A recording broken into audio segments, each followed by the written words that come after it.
Esto es una videolectura, la pueden dejar de fondo mientras realizan otras actividades. Esto es Érico y Erika, o la historia del noble desafortunado y la artista desconocida, episodio 4, en el que hay muchas discusiones y malentendidos. Erika realmente no comprendió el desafío que sería guiar a un hombre del siglo XIV a un estilo de vida más sano hasta el día siguiente, cuando se le ocurrió preguntarle a qué hora se bañaba para no coincidir, y Érico, con toda la naturalidad del mundo, replicó que qué clase de pregunta era esa, que los hombres solo se bañaban en día de iglesia y no estaba pensando ir pronto. Y por eso los hombres de tu tiempo no pasaban de los 50, dijo, conteniendo el asco. Pues ¿cuánto vive un hombre en tu tiempo? ¿80 o más? ¡Jesús! ¿Por bañarse a diario? Entre otras cosas, estaba dudando. ¡Ve a bañarte, Érico! ¡Pero hace frío! ¡No seas llorón! Quedamos en que me harías caso. Debimos quedar en que dejarías de gritarme, dijo, levantándose de mala gana. Haz lo que te digo y no tendré que hacerlo.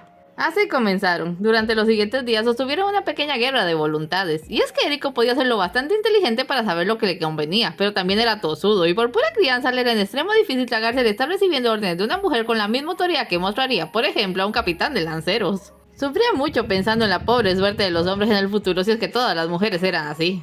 Erika insistía mucho con respecto al aseo personal y la dieta, pero también le lanzaba mensajes cruzados, diciéndole por un lado que no debía hacer esfuerzos pesados para no empeorar su lesión, pero por otro obligándolo a dar una vuelta con el bastón alrededor de la propiedad, porque si no caminaba la pierna podría atrofiársele. Pero tampoco lo dejaba montar a paradoja porque decía que el bamboleo del animal era demasiado de momento, no entendía la mitad de sus palabras o las cosas y sonidos que percibía cerca de ella, y eso le daba mucho coraje porque tenía la impresión de que ella sí entendía sus cosas, al menos a un nivel superficial, y le hacía sentir un estúpido. Un día fue a la ciudad. Érico entendía que era la misma Londres que él conocía y le asombraba lo rápido que iba y volvía en su bici, y regresó con un montón de libros sobre cosas medievales, según ella, para ayudar con el plan. ¿Sabes leer? Exclamó Érico. Con razón eres más lista que yo, no es justo. ¿No sabes leer? Aparte de mi nombre, claro que no. Comenzaba a sentir vergüenza de sus costumbres. Solo los sacerdotes leen y escriben.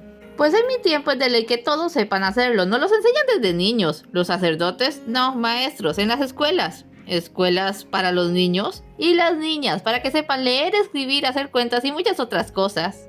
Vaya, eso era genial, el futuro no estaba tan mal después de todo.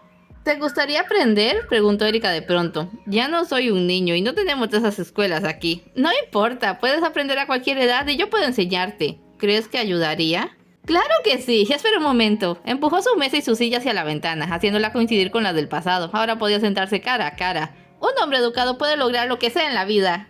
Eso llenó aún más su tiempo. Durante el día, Érico daba su caminata, cepillaba paradoja, limpiaba un poco el campo con la azada y charlaba mucho con Erika, intercambiando impresiones de su tiempo y sacando qué de correcto o errado tenían sus libros. En las tardes dedicaban unas horas a unas clases de lectura, pero como Érico no contaba con papel o pergamino de ninguna clase, comenzó garabateando las letras en la mesa con un carboncillo de la chimenea. De a poco comenzó a notar los resultados de todo aquello, se sentía más fuerte y una vez acostumbrado al bastón, este era casi una extensión de su brazo, similar a la espada, estaba bastante más limpio que nunca en su vida. Erika hasta le hacía lavarse las orejas, así que todo a su alrededor lucía, olía y se oía mucho mejor. De cuenta propia comenzó a caminar más de lo que el ejercicio ordenaba, y a veces Erika lo acompañaba, pues en los dos tiempos el bosque aún era un bosque, aunque para ella los árboles eran mucho más grandes. Luego un día se fijó que las provisiones comenzaban a escasearle, pero a la vez su pequeño huerto estaba limpio, así que sacó sus ahorros.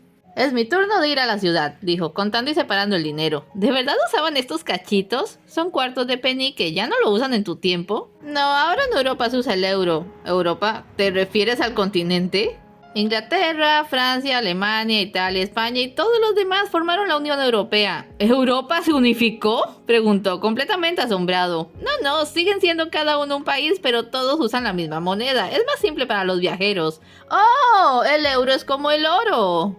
Sí, justamente. Erika sabía que a veces le frustraba mucho no entender las cosas, así que le concedía algunas. ¿Qué comprarás? Semillas para la huerta, vendas, una jarra de miel y algunos víveres. Muy bien, le enorgullecía que estuviera siendo responsable. Tal vez una pinta. No, oh, vamos, que no. Llevo 2 semanas con agua clara. Que no, Érico, no me grites. El asunto de la cerveza seguía siendo tema de debate. Aparentemente en la época de Érico era más barata y más nutritiva que el pan. Incluso los niños la bebían aguada. Tampoco era que Erika pensase que Érico era un alcohólico, pero recordaba bastante bien lo ebrio que estaba cuando se conocieron y lo lastimado que estaba su ego. Quería que estuviera anímicamente mejor antes de volver a beber, y en todo caso no veía la necesidad de tener un barril de cerveza en una casa.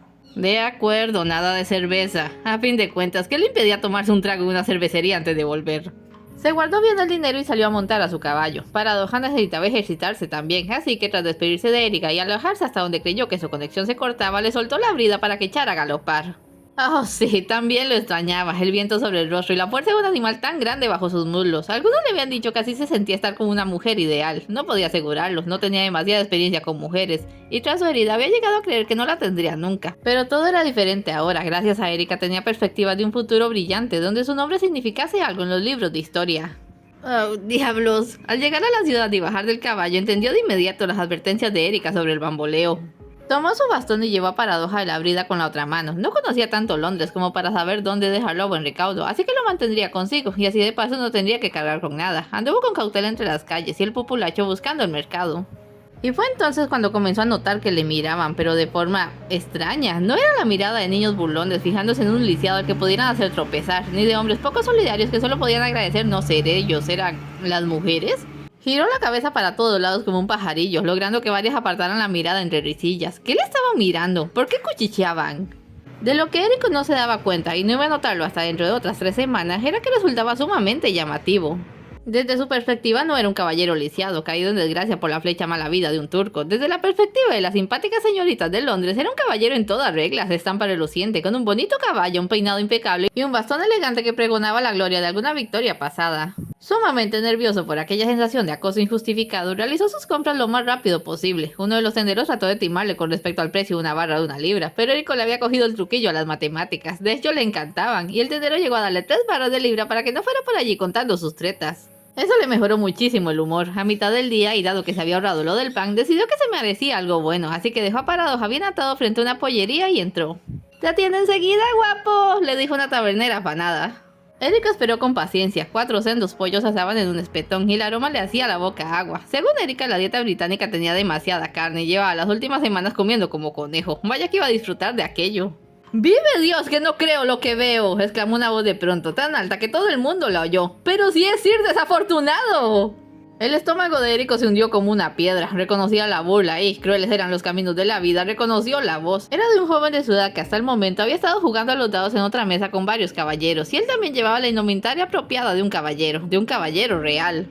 «Antón... Sir Antón de Rohan, por favor. El respeto debe ser mutuo entre nuestros pares». Los otros se reían. «No es cierto», masculló. Había perdido el apetito. «¿Qué has dicho, amigo?». «Dije que creía que seguías en Túnez». «Y yo creía que habías muerto, pero enos aquí». Sin pedir permiso se pasó a su mesa. Los demás siguieron observando el show. «Entérate, por la gracia del señor capturó un cabecilla del ejército infiel e hice cundir el terror entre sus huestes». «Si tan buen soldado eres, ¿qué haces aquí?», le espetó. «Soy tan buen soldado que el Aragorn me llamó de vuelta a su lado y me tituló enseguida». «De acuerdo, contexto. ¿Quién era este sujeto?». «Antón de Rohan, pueblito rural vecino al condado de Beremy. Es uno de esos casos donde una bonita historia le acontece a un cretino sin más. Él comenzó desde abajo, como hijo de gentes libres, que es apenas un grado por encima de los siervos, pero con gran empeño y astucia escaló hasta llegar a escudero en Beremy, que fue donde Eriko y él se conocieron. Decir que no hicieron miga sería una subestimación». Si bien Eriko no creía haber hecho nada que lo justificara, Antón le odiaba con esa rabia enmascarada de sonrisas, con ese ánimo que tan pronto palmea la espalda como entiera un cuchillo en esta. Antón odiaba morir la vida privilegiada de Eriko. Eventualmente, porque había que hacer recortes y aquí y allá, lo mandaron a servir a la corte de Lord Owen, quien tenía un castillito cerca de Londres, y no se vieron más hasta unos pocos años después, cuando vinieron a coincidir en el mismo barco hacia Túnez. Decir que Antón quizá le deseó todos los males del mundo en sus oraciones y que puede incluso imaginarle algunos accidentes que causaron su muerte o su ruina no sería más que la verdad. «Es sorprendente lo que hace la vida», siguió, como si no notara lo incómodo del otro. «Un día eres heredero de un condado y un simple escudero. Al siguiente... ¿Es necesario todo esto?», preguntó. En realidad, Antón le miró con atención. «Luces bastante decente para alguien que no tiene dónde caerse muerto». «Para tu información», dijo, reparando de pronto en que ese ligero hedor a sudor y suciedad natural venía de hecho de la gente y no del suelo. «Me está yendo muy bien». «¡No me digas!», exclamó sarcástico. «Su majestad me concedió una propiedad para recuperarme y es lo que estoy haciendo. En 1 año volveré a la cruzada». Tomó su bastón. «Con permiso». Se levantó para salir, pero Antón le metió el pie y cayó, golpeándose la pierna con el bastón. Dolió, aunque seguramente habría dolido mucho más de no ser por el acolchado adicional de hojas y hierbas que Erika le hacía ponerse. «¡Ah, pero qué torpe soy!». Los caballeros se reían. «Eres un...». Tanteó en busca de su espada. «¿Sí?», preguntó Antón, que ya empuñaba la suya. «Adelante, todos queremos oír lo que Sir desafortunado tiene que decir». «Lo siento», Soltó el pomo y recuperó el bastón. Fue mi culpa. Ya me parecía. Cojeando más de la cuenta, casi por compromiso, salió de la pollería, montó su caballo y marchó a trote lento. No porque quisiera irse dignamente, quería huir y llorar la vergüenza sola, sino porque no quería que el bamboleo empeorase su pierna. No lo entiendo, dijo Erika, luego de que Erico le contara sus desventuras. Según las películas, los caballeros son siempre nobles y educados. Esas señoras se mintieron. Estaba comiendo un pan con queso con toda la desgana del mundo. ¿Y para eso quieres ser caballero? ¿Para juntarte con esa clase de tarados? No todos los caballeros son así, pero tarados hay uno o dos en todas partes. Anton, suena a nombre de estilista. ¿Y eso qué es? Un tipo afeminado que le arregla el cabello a las mujeres mayores. Erico lo pensó, se imaginó a Anton con aires de amanerado, como esos hombres de mala vida que todos querían hacer de cuenta que no existía, porque hasta las prostitutas daban menos pena ajena. Se lo imaginó cepillándole el cabello a una señora de 50 y le dio tal ataque de risa que casi se ahoga. Después se sintió mucho mejor. Es todo por hoy, no se vayan sin dejar un like y un comentario, y nos vemos en el siguiente episodio.